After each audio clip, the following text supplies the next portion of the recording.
2. Generatif pada hewan. Hampir semua jenis hewan, mulai dari porifera sampai dengan vertebrata, melakukan reproduksi secara generatif atau seksual. Seperti juga pada tumbuhan, alat reproduksi seksual hewan terdiri atas alat kelamin jantan dan betina. Alat kelamin jantan disebut testis yang menghasilkan sel kelamin jantan atau sperma. Alat kelamin betina disebut ovarium yang menghasilkan sel telur atau ovum. Umumnya, satu individu hewan hanya memiliki satu alat kelamin, yaitu alat kelamin jantan atau betina. Akan tetapi, pada beberapa hewan seperti cacing tanah, siput, dan hydra, satu individu mempunyai kedua macam alat kelamin sehingga mampu menghasilkan ovum maupun sel sperma. Hewan-hewan seperti ini disebut hermafrodit. Walaupun hewan hermafrodit memiliki dua alat kelamin, hewan ini memerlukan pasangan untuk bereproduksi seksual karena pemasakan ovum dan sel sperma dalam alat-alat kelaminnya tidak bersamaan waktunya. A. Pembentukan sel kelamin jantan dan betina. Proses pembentukan sel kelamin atau gamet disebut gametogenesis.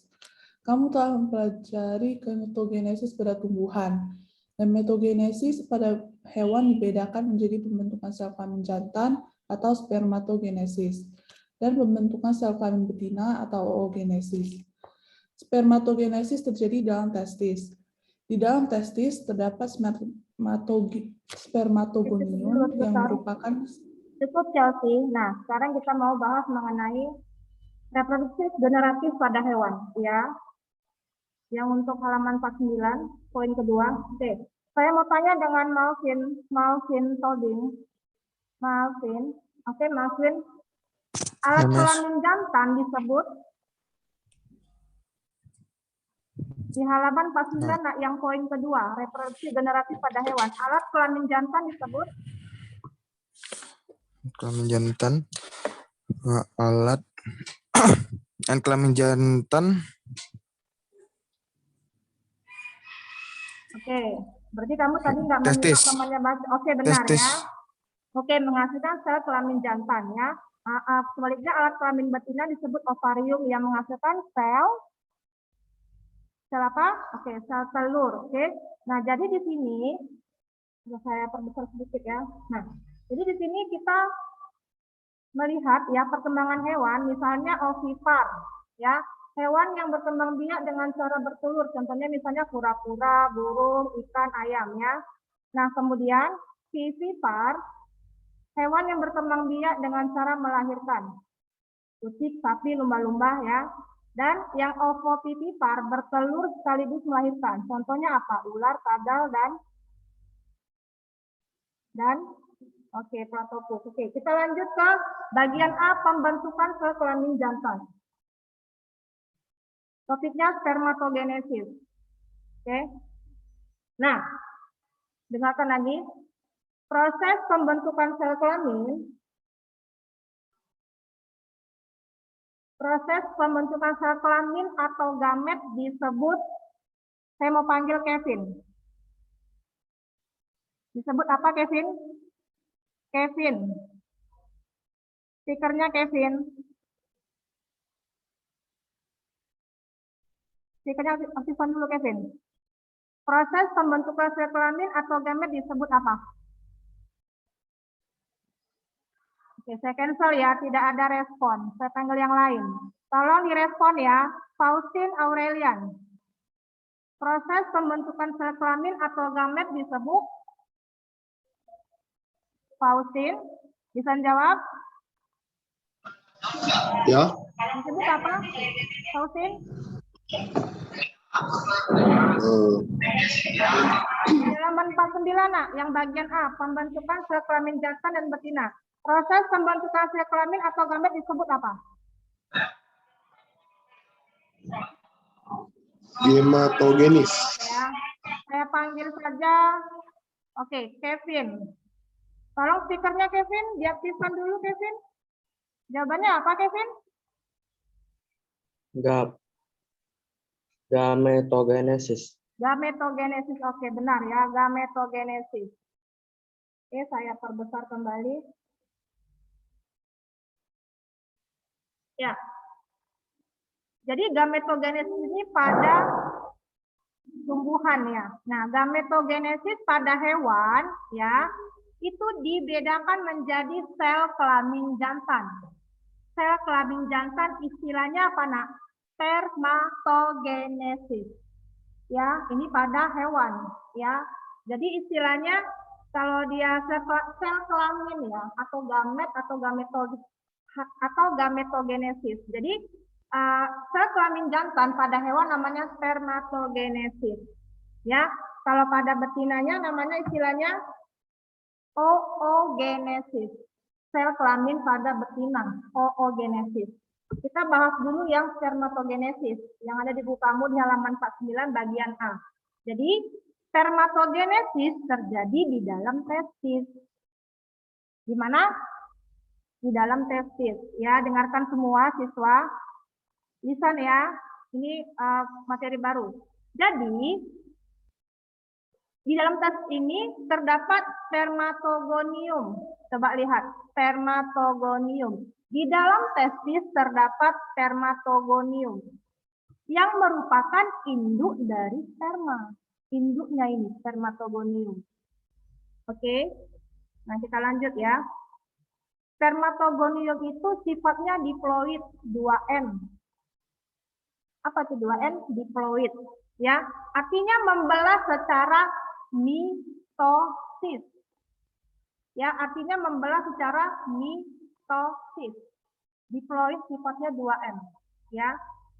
Kemudian dia menghasilkan apa?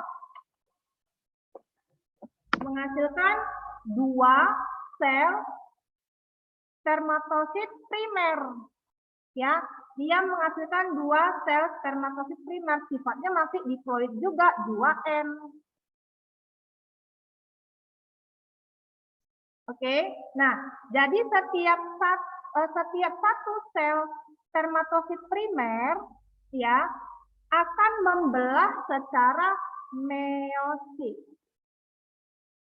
Akan membelah secara meiosis. Jadi si meiosis ini dibelah menjadi 2 tahap. Ya, meiosis ini dibelah menjadi 2 tahap. Yang pertama spermatosit primer ya membelah dan menghasilkan 2 set spermatosit sekunder. Ini dia. Sel spermatosit primer membelah dan menghasilkan 2 sel spermatosit sekunder. Ini. Oke. Kemudian spermatosit sekunder membelah dan menghasilkan 4 spermatid yang haploid. 1, 2, 3. Jadi setiap satu spermatosit sekunder membelah menjadi 2. Ini dia. Setiap sel ini dibelah menjadi 2. Sifatnya haploid N. Oke. Kemudian mereka ini akan berkembang. Ya, spermatid ini akan berkembang menjadi apa hasilnya? Iya, diferensiasi menjadi sperma. Inilah dia hasilnya, haploid N. Keterangan sudah ada sih di halaman 50, tapi ini adalah diagramnya. Nanti boleh lihat rekamannya ya. Oke, kita lanjut yang oogenesis. Ini sel kelamin apa? Betina. Kalau yang ini tadi? Jantan. Ya, oogenesis ya. Nah, oogenesis terjadi di mana? Coba saya tanya dulu ya. Kalisa. Kalisa. Tolong speakernya nak diaktifkan dulu ya. Ini mau tanya, oogenesis terjadi di mana nak? Kalisa? Halo Kalisa? Oke, speakernya nggak aktif ya. Saya ganti ya Kalisa, suaranya nggak muncul nak. Dipanggil Evelyn Wimko. Oogenesis terjadi di mana? Di ovarium. Ovarium. Ovarium. Ya, oke. Benar ya? Thank you. Oke, kita lanjut ya. Oke, di dalam ovarium terdapat sel induk, namanya oogonium. Oogonium. Di dalam ovarium terdapat sel induk, istilahnya oogonium. Itu apa? Sel induk, ya. Sifatnya masih diploid 2M. Diploid 2M. Oke. Oogonium membelah secara mitosis juga. Dia membelah secara mitosis, menghasilkan menghasilkan dua sel oosit primer, menghasilkan dua set oosit primer. Nah, seperti ini. Dan setelah itu, sifatnya masih yang diploid ya. Nah, kemudian setelah dia membelah, baru menghasilkan yang haploid. Nah, ya. Jadi, oogonium membelah secara mitosis menghasilkan dua sel oosit primer yang diploid. Kemudian, setiap oosit primer akan membelah secara meiosis. Meiosis dalam dua tahap. Ya. Kemudian, meiosis pertama, sel oosit primer ya membelah menjadi satu sel oosit sekunder dan satu sel badan polar atau primer. Badan polar atau primer. Sifatnya bagaimana? Haploid karena sudah M ya. Ya, sifatnya haploid. Oke. Sel badan polar primer membelah menjadi berapa? Menjadi 2. Oke. Dan dua sel badan polar sekunder yang ini menjadi belahannya menjadi 3 ya. Jadi yang 3 ini adalah badan polar. Jadi yang dipakai adalah yang ini, ovum yang 1. Ya. Kenapa? Nah, coba dengarkan ya. Sel badan polar primer membelah menjadi 2 sel badan polar sekunder. Nah, 3 sel badan polar sekunder ini, 1, 2, 3, ya, akan terdegenerasi. Dia nggak akan, maksudnya dia nggak lanjut ya, maksudnya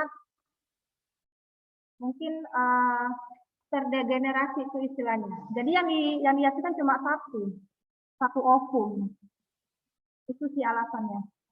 Ya. 3 sel badan polar sekunder akan terdegenerasi. Yang dihasilkan cuma satu saja, satu ovum. Kalau yang oogenesis. Berbeda dengan yang tadi. Yang sel kelamin jantan. Oke.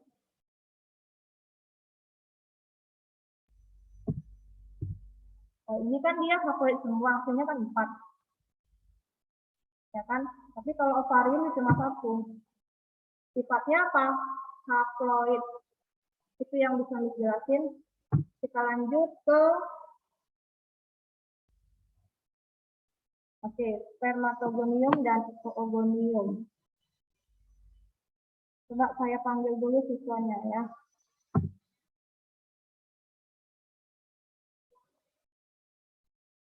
Clarice Dorin. Ya, Miss.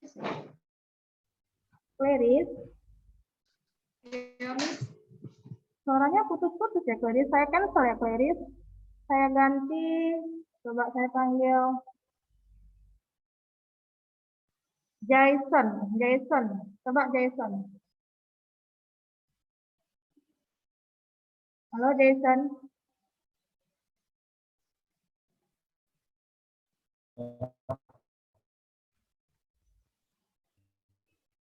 Halo.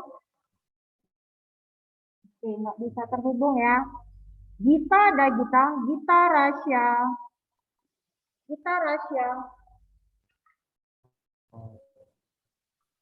Halo Gita, tolong kameranya dibuka ya Gita. Gita, speakernya Gita. Gita Rasya. Oke, saya cancel ya, nggak ada jawaban ya. Saya ganti Maxel. Maxel.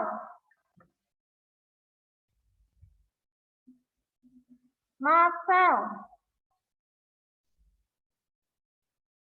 Kenapa susah sekali ya? Disuruh aktifkan speaker tidak mau menyahut. Tolong kameranya dibuka ya. Saya ganti Achilles. Achilles. Ya, Miss. Oke, Achilles. Kita lanjutkan. Ini tadi sudah dijelasin ya. Ini sudah dijelasin. Kita lanjut. Mengenai pembuahan. Di halaman 50 ya. Achilles pembuahan. Oke, Miss. B. Pembuahan pada hewan. Pembuahan merupakan proses peleburan antara inti sperma dan sel telur. Hewan akuatik atau hewan hidup di air melakukan pembuahan dengan perantara air. Pembuahan pada hewan-hewan ini terjadi di luar tubuh induk betina sehingga disebut pembuahan eksternal. Induk betina melepaskan sel-sel telur yang sangat banyak ke dalam air. Induk jantan mengeluarkan sel-sel spermanya ke lokasi hewan yang bukan organisme akuatik. Terjadi pembuahan internal. Pembuahan internal terjadi di dalam tubuh induk betina. Hewan-hewan jantan mempunyai alat yang disebut penis untuk menyalurkan sperma ke tubuh hewan betina. Oke, cukup. Thank you ya, Achilles. Tolong ya, Nak, kalau saya panggil namanya, diaktifkan speakernya, bisa? Oke, saya panggil Chelsea Lauren. Chelsea Lauren. Halo, Chelsea. Ya, Miss. Chelsea, suaranya mana, Chelsea? Ya, Miss. Oke, saya tanya ya. Pembuahan pada hewan-hewan ini terjadi di luar tubuh induk betina disebut apa? Pembuahan terjadi di luar tubuh induk betina disebut Pembuahan eksternal, Miss. pembuahan eksternal. Oke, thank you Chelsea. Nah, seperti itu saya panggil langsung aktif ya. Kalista. Kalista.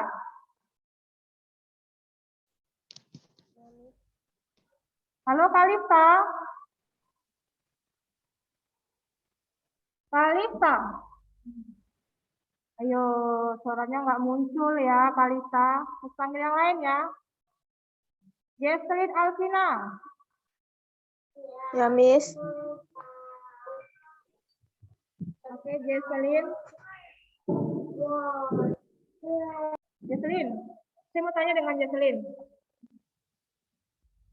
Hewan yang bukan organisme akuatik terjadi pembuahan di mana? Hewan yang bukan organisme akuatik terjadi pembuahan di mana?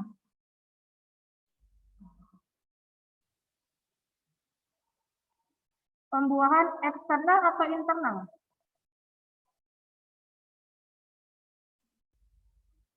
Jesselyn.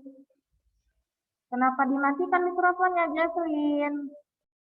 Coba speakernya dulu aktifkan. Jesselyn. Pembuahan internal, Miss. Pembuahan internal, oke. Coba saya tanya lagi ya. Sebelum saya lanjut, saya mau tanya dulu. Malvin Tobing. Malvin Tobing. Ya, Miss. Oke, Malvin. Ini kita balik dulu ya. Ke yang tadi. Bentar.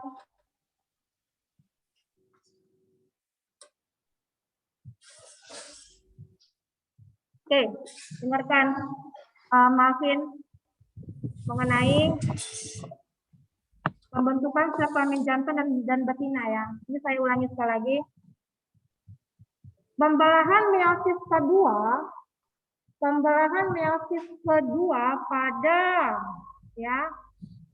pada spermatosis sekunder membelah dan menghasilkan berapa sel spermatid?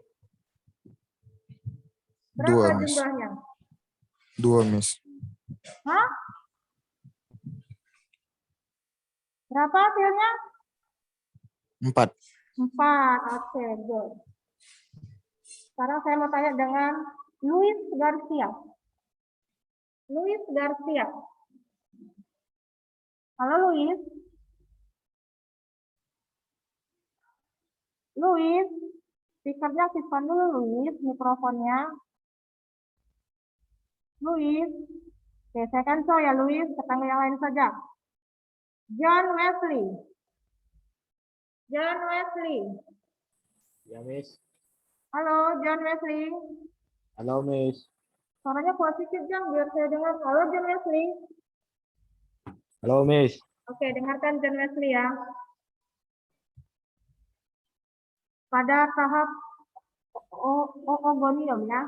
Pertanyaannya adalah pada meiosis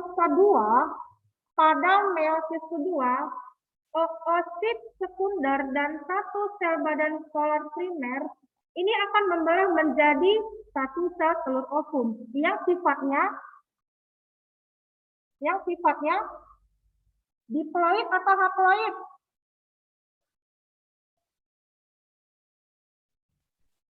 Halo, jawabannya apa? Diploid ya, Dan Miss? Wesley, sifatnya diploid atau haploid? Diploid, Miss. Haploid, oke benar. Oke, kita lanjut lagi.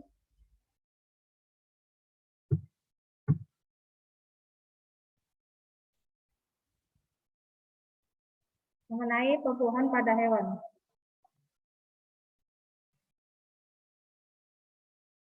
Oke, coba saya tanya dulu dengan Kalisa.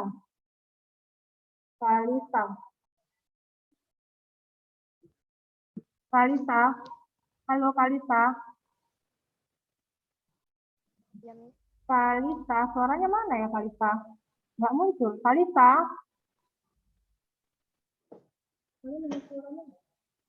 Halo Kalisa. Oke ya, saya ganti ya Kalisa.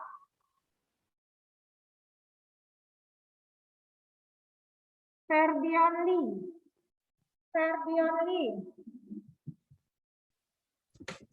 Ya, Miss. Oke, Ferdian Lee. Sebutkan masing-masing contoh ya, contoh hewan. Pembuahan internal dan pembuahan eksternal. Contoh hewannya apa saja? Miss, nggak dengar, Miss.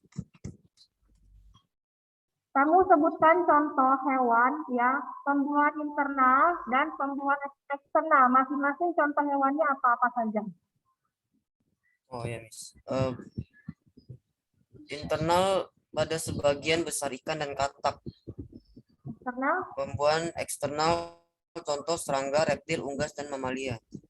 apa bedanya pembuahan internal dan pembuahan eksternal? Bedanya di mana? Pembuahan internal ya pembuahannya ada di dalam tubuhnya, Miss. Sedangkan eksternal? Pembuahan yang ada di luar tubuh hewannya, Miss. Thank you ya.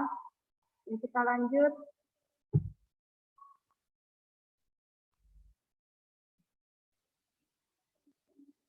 Oke, 1 menit lagi ya, 6 menit lagi. Oke, kita lanjut ya. Ke halaman 53. Halaman 53.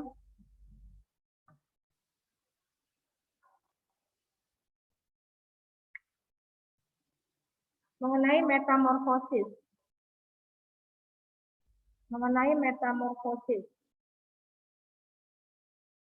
Oke, yang mau baca siapa?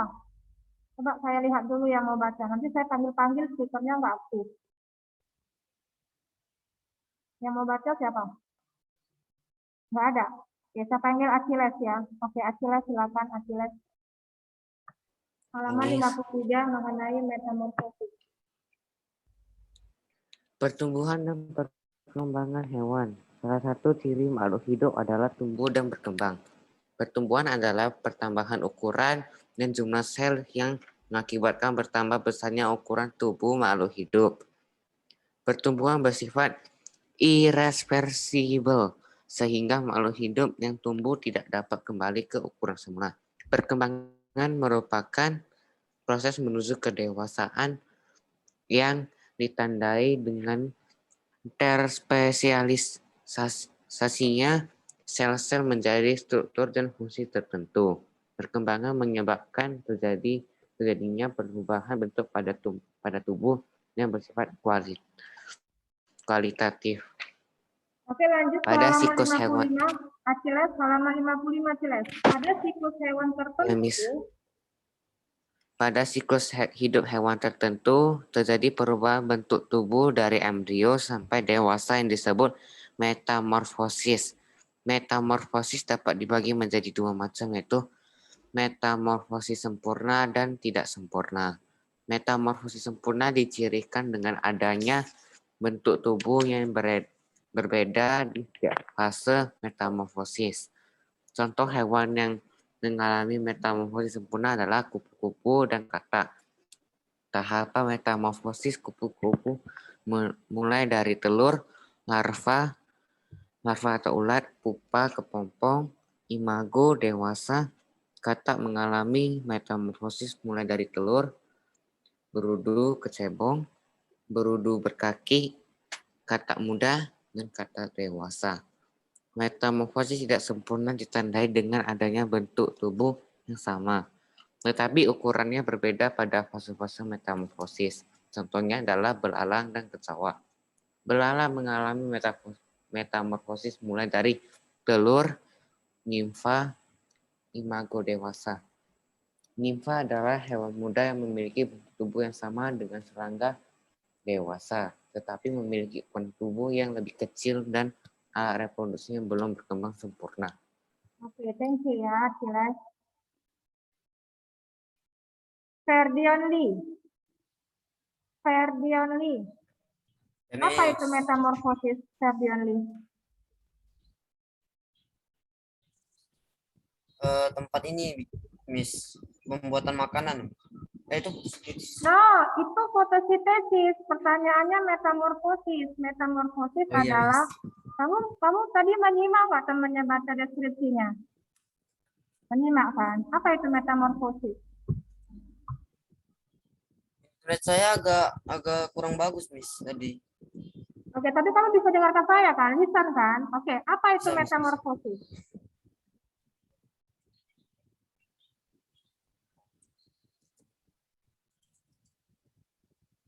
Halo, Ferdion. Ya, Miss. Bentar. Metamorfosis adalah perubahan. Halo, Ferdion. Perubahan tubuh. Oke, Ferdion tidak bisa menjawab ya. Saya panggil yang lain saja. Kalau saya panggil namanya harus aktif ya speakernya. Florence Lee. Florence Lee.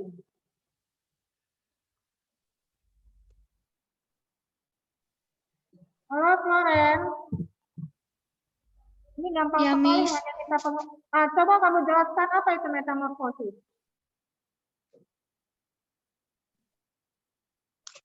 Perubahan bentuk tubuh dari embrio sampai dewasa. Zigot sampai dewasa melalui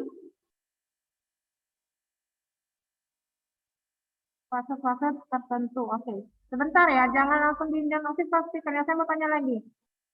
Kupu-kupu dan katak termasuk kelompok metamorfosis yang bagaimana? Kupu-kupu dan katak. Metamorfosis sempurna. Oke, metamorfosis sempurna. Coba kamu sebutkan fase dari metamorfosis pada kupu-kupu. Dimulai dari Telur, larva, pupa, imago. bisa diulangi? Telur, larva, pupa, imago. Oke. Thank you ya. Kalista. Kalista. Tolong speakernya Kalista. Ya, Miss. Coba kamu sebutkan fase katak dalam mengalami metamorfosis sempurna apa saja, dimulai dari Telur, berudu, berudu berkaki, katak muda, katak dewasa. Oke, thank you Kalista. Oke, selanjutnya saya mau tanya dengan Michelle Silalahi. Michelle Silalahi. Halo Michelle, good morning Michelle. Michelle. Halo, aktifkan dulu Michelle. Michelle. Ya, Miss. Oke, Michelle, saya mau tanya dengan Michelle. Nimfa itu apa? Istilah nimfa, Michelle. Apa itu nimfa? Iya, Miss. Nimfa adalah nimfa. Miss agak macet-macet. Oke lah, saya ganti dulu ya. Mungkin koneksinya nggak lancar di pihak kamu. Maxwell. Maxwell. Halo Maxwell. Oke, tidak ada jawabannya. Saya kembali ke Achilles. Achilles.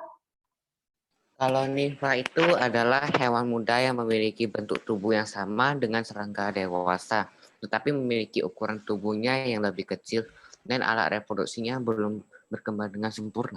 Oke, benar sekali ya. Oke, sekian dulu dari ini sudah pukul 9.36 ya. Ya, jadi Miss harap tolong dibaca-baca ulang bukunya. Ya, siapa tahu kalian belum paham, dibaca ulang lagi supaya lebih jelas. Ya, sekian dulu dari saya.